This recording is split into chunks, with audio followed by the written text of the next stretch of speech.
Story 2. The Story. One day in summer, Frog was not feeling well. Toad said, "Frog, you are looking quite green." "But I always look green," said Frog. "I am a frog." "Today you look very green, even for a frog," said Toad. "Get into my bed and rest." Toad made Frog a cup of hot tea. Frog drank the tea, and then he said, "Tell me a story while I'm resting. Tell me a story while I am resting." "All right," said Toad. "Let me think of a story to tell you." Toad thought and thought, but he could not think of a story to tell Frog. "I will go out on the front porch and walk up and down," said Toad. "Perhaps that will help me to think of a story."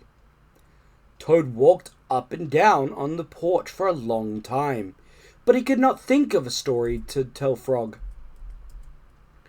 Then Toad went into the house and stood on his head. "Why are you standing on your head?" asked Frog. "I hope that if I stand on my head, it will help me to think of a story," said Toad. Toad stood on his head for a long time, but he could not think of a story to tell Frog. Then Toad poured a glass of water over his head. "Why are you pouring water over your head?" asked Frog. "I hope that if I pour water over my head, it will help me to think of a story," said Toad.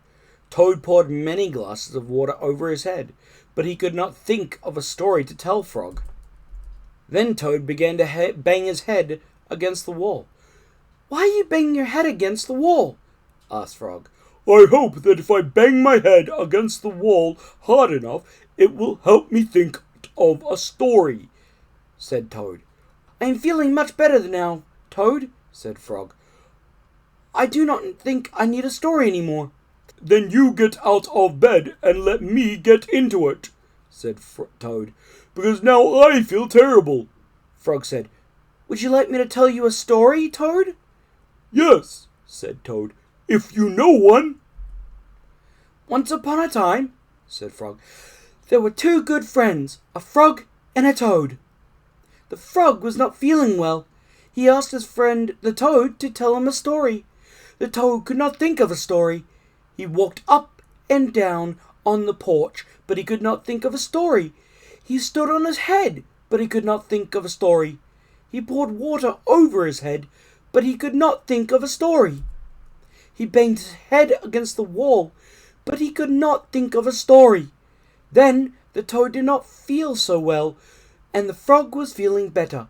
So the toad went to bed, and the frog got up and told him a story." The end. "How was that, Toad?" said Frog, but Toad did not answer. He had fallen asleep.